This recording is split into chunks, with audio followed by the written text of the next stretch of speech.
Going back to Crawford, it reminds me of Hagler after the Tommy Hearns fight, a guy that everyone thought was unpromotable or tough to promote. After that fight, Hagler started getting commercials with Pizza Hut. I think soda, Pepsi, or Diet Coke had him. He got all these national. He was on Punky Brewster. Here's the interesting thing about Crawford, having covered him for at least 10 years. He's never been comfortable with the media. He's not the most gregarious, outspoken guy. He is who he is. But the past week, in the wake of that victory, to see him on all these shows that generally don't cover boxing, and for him to say, you know what, I'm going to make the rounds, I think he realizes the gravity of this performance and the fact I need to do this. I may not like to do it. It's not my natural thing, but it's good for me.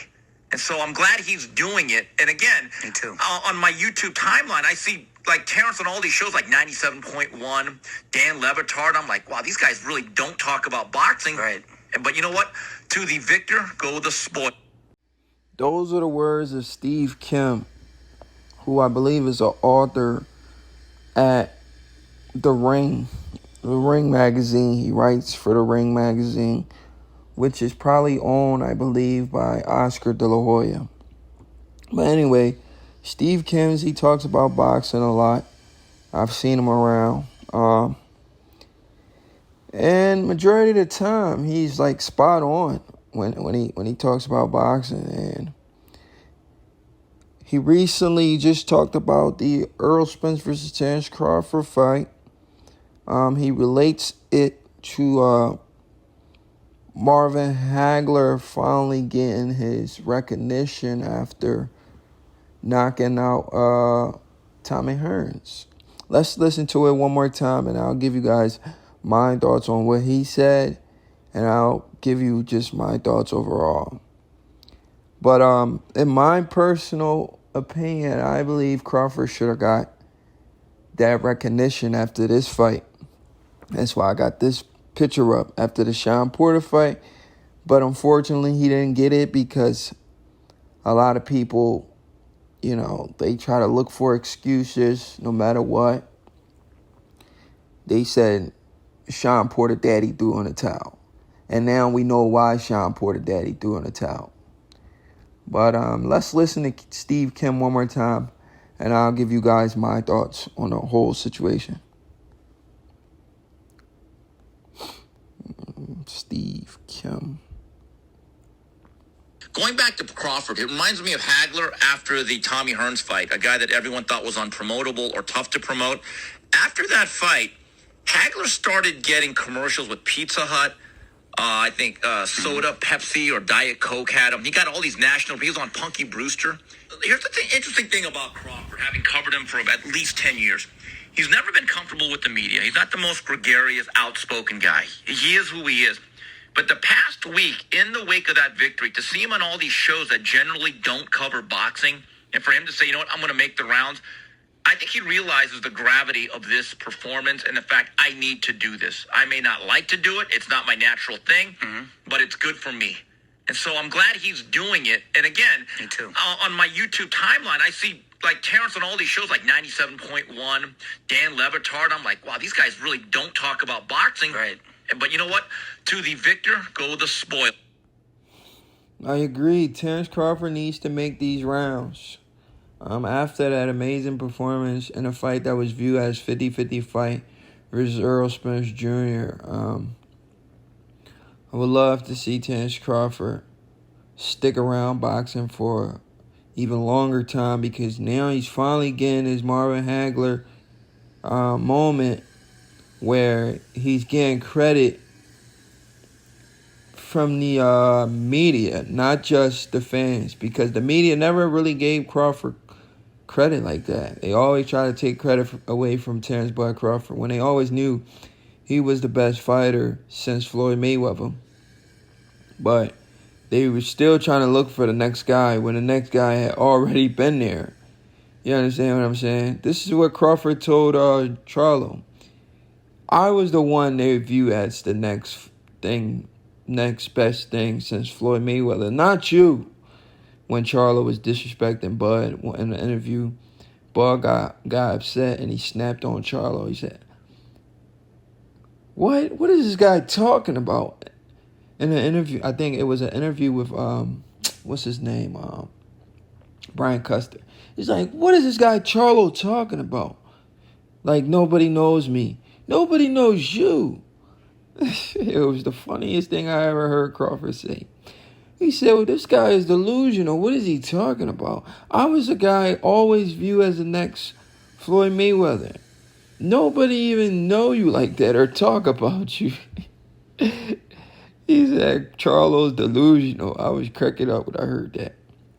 But anyway, the reason why I got this picture of Crawford and Sean Porter up, Sean Porter actually tried to act like he was Marvin Hagler going into this Terence Crawford fight. He came out to, what song did he come out to? He tried to emulate or imitate Marvin Hagler, you know, but he don't fight like Marvin, and he don't relate to Marvin as much as Crawford kind of did in a way. And Crawford's a switch hitter as well as Marvin. And Sean Porter, I guess growing up, Marvin Hagler was Sean Porter's favorite fighter. And he tried to summon a Marvin Hagler type performance. But he was just in there with a guy that actually has similar traits and similar characteristics of a Marvin Hagler. So it didn't work out for Sean Porter, and he suffered another defeat that ultimately led him to retire. It was the Art of War. Sean Porter tried to come out to the Art of War. You know, I mean, he did what he could, but he was just in there with a better fighter. But yeah, Terence Bud Crawford, man, I agree with what Steve Kim was saying. How Bud never got his credit because he was poorly promoted by his promoter, Bob Arum. Bob Arum, he's an older guy. He's been around the game for the longest. And he don't want to do the work. He don't want to promote these guys. He's doing the same thing with Shakur Stevenson. And I think Shakur Stevenson is the next guy to leave Bob Arum. You know, if Bob Arum doesn't get it together, Shakur Stevenson will leave Bob Arum like Crawford did, like Mayweather did, De La Hoya, Mikey Garcia. The list is long. These guys eventually leave Bob. And the thing about that, I like the fact that Bob don't try to keep these guys locked in a contract. Because he lets these guys go. If they don't want to stay, he let them go. You know, so that's good. You know, so my thing is, I like the fact that Crawford's making his rounds, man. He's getting his Marvin Hagler moment, you know. The crazy thing about this fight, going into this Errol Spence Jr. fight, right? A lot of people was comparing Earl to Marvin Hagler and Crawford and Tommy Hearns. They would say that Earl might fight like Marvin and Crawford fights like Hearns. And I'm like, no. Earl don't fight nothing like Marvin. Don't have heart like Marvin. You know, I don't know how they was able to relate Errol Spence to Marvin Hagler. You know, saying he's tough, gritty. I don't know, bro. I don't know. Marvin Hagler was a little bit more skilled than Errol Spence Jr. You know, I guess they just wanted to promote the fight and give Errol Spence more credit than he deserved. No disrespect to Earl, but comparing him to Marvin is giving him more credit than he deserved. But they compare Crawford to Tommy Hearns. They was like, Earl Spence is going to do to Crawford what Marvin Hagler did to Hearns. But it was the complete opposite. Crawford was more of a Marvin Hagler in this fight, and he almost stopped Errol Spence Jr. in 2 rounds, guys. In 2 rounds, he almost knocked out Errol Spence. After the second round, the fight was like damn near over. The first round, Crawford came out southpaw, and it was a very competitive round. We all know southpaw don't like to fight southpaw. And Earl Spence hasn't really fought a lot of southpaws. And I believe Crawford did his homework, and he knew Earl Spence didn't fight a lot of southpaws. So he went southpaw from the rip with Earl Spence Jr. I mean, look at this vicious body shot. Earl Spence Jr. was supposed to be the body snatcher, the eye collector, bone collector. He got his body snatched in this fight. You know, it was a one-sided beatdown, bro. I really expected Earl Spence Jr. to put up a fight. But Earl Spence Jr. went into this fight. It looked like he went into this fight to get paid. He went into this fight to collect the check. Now, a lot of these boxing fans are out here saying Earl Spence Jr. was cloned. Earl Spence Jr. got poisoned. I mean, just ridiculous stuff because they don't want to accept the fact that Crawford was the better man. They're also saying Earl Spence Jr. just had a bad night. It's the funniest thing I've ever heard. Listen, guys, if we put the Earl Spence Jr. that fought Terence Crawford in the ring with anybody else in the welterweight division, Earl Spence Jr. is going to do what he always does. But he just can't do that against Terence Crawford. Terence Crawford is just a guy who takes away your best attributes. And if you're going into a fight against a guy who takes away your best attributes, there's nothing you could do. If this guy takes away your best attributes, there's literally nothing you could do going into a fight like that. Because what are you going to do if you can't use what you've been using, your best weapon? If you can't use your best weapon, you know, you're just a sitting duck. You're just a punching bag. You know, Sean Porter put up a better fight against Terence Crawford than Earl Spence Jr. Earl Spence Jr. just went in there to lay down, guys. He didn't go in there to put up a good fight. He just went in there to lay down. How did Sean Porter put up a better fight than Earl Spence Jr.? How did Mean Machine put up a better fight than Earl Spence Jr.? How did Yuriorkis Gamboa, when we was talking about the Terence Crawford versus Earl Spence Jr. fight, a lot of people like to say, well, Terence Crawford got hurt by Yuriorkis Gamboa.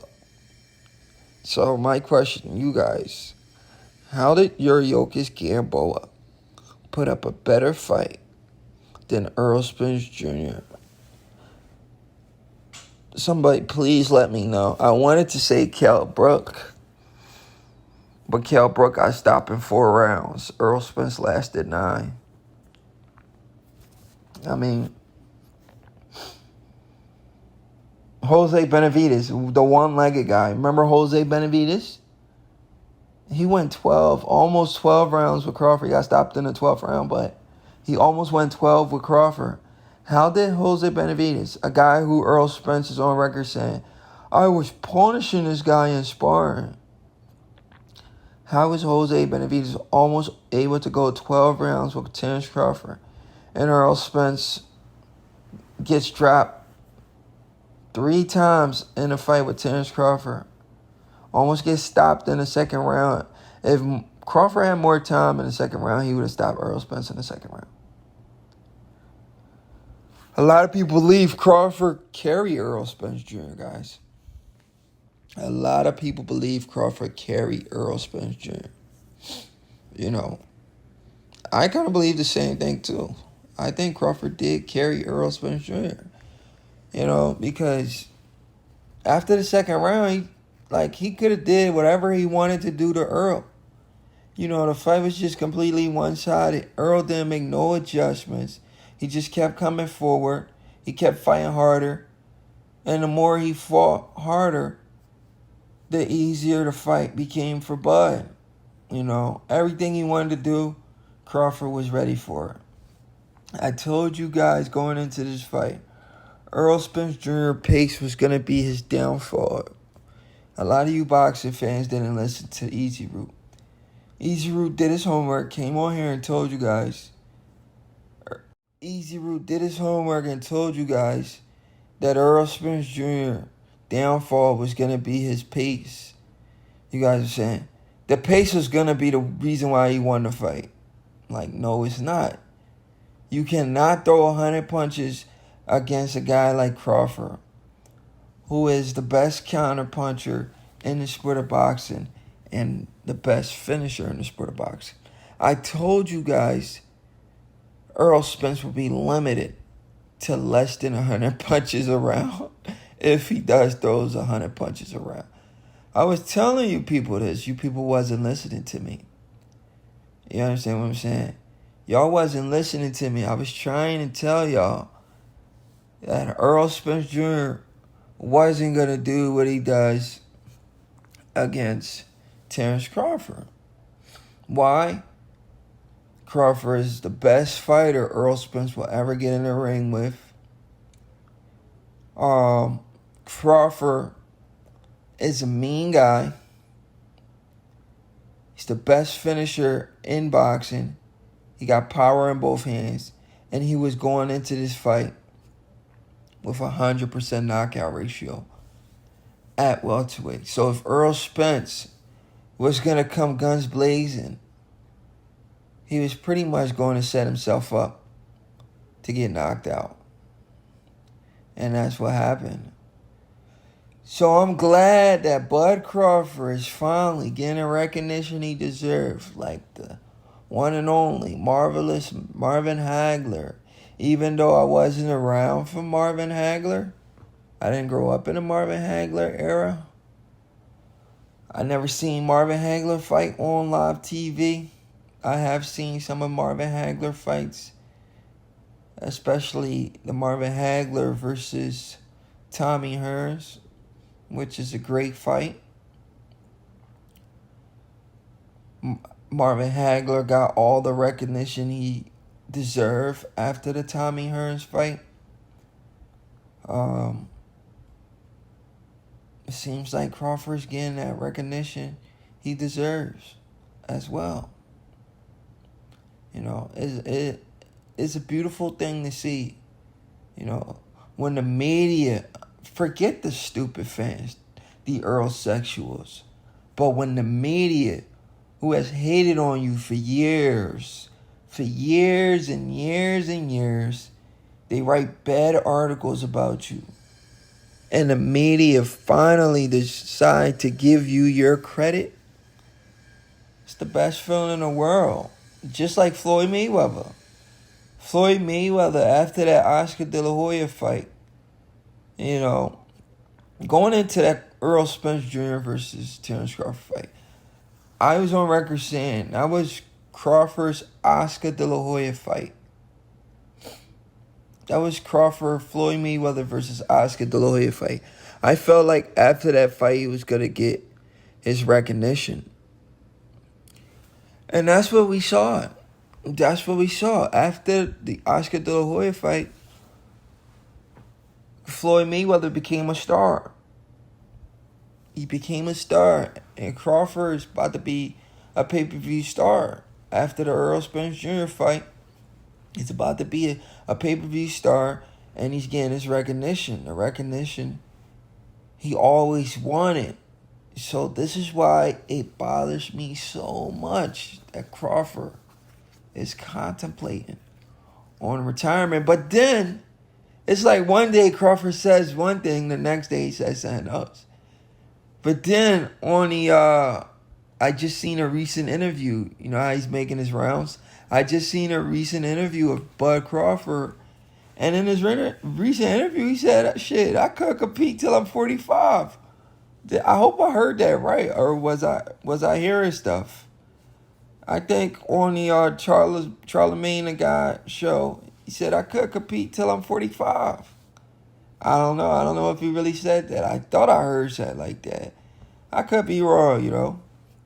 But if he did say that, that's interesting. But I don't want to see him compete till he's 45. I just want to see him compete for like 7 to 8 more fights based on the fact that he's finally getting the recognition he deserved from the people that should have been giving him the recognition, you know. You know, he should have been getting the recognition since that Gamboa fight. You know, he was supposed to lose that Gamboa fight against an Olympic gold medalist. Gamboa was supposed to be that guy. Crawford proved the doubters wrong.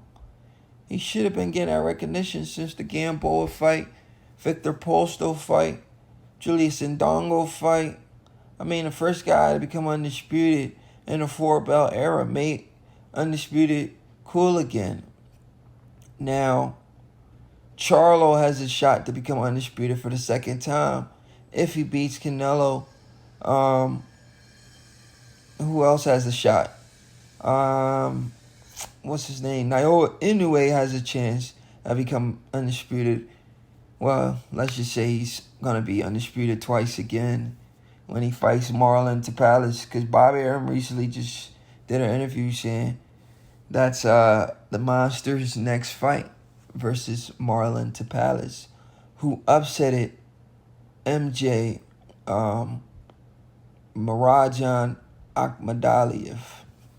But Terence Bud Crawford, man, it's great to see Bud Crawford making his rounds, getting the recognition he deserves, his long-awaited, recognition, Glad to see Bud get his flowers, man. We've been saying for years on this channel that Bud Crawford is the best fighter in the sport of boxing right now. Glad to be living in the Bud Crawford era.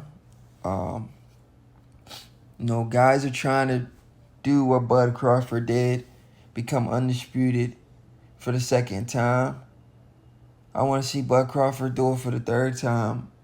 If Charlo can come back down to 147. What the freak did I just say? If Charlo can come back down to 154, Crawford moves up to 154 and take those belts from Charlo. Puts him in there as an all-time great fighter, man.